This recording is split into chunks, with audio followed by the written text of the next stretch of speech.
This is still an ongoing project.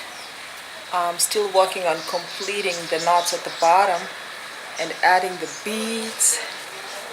So we'll have beads on the body of the macrame, just like this.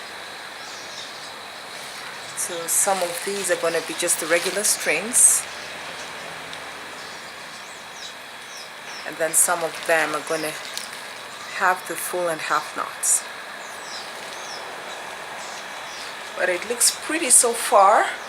Modular piece, and in total this is about 17 pieces, all in cotton. It's beautiful garden look, complete with the succulents on the side. A nice beautiful space. So at the edges we're going to go ahead and make a full knot piece that will be used to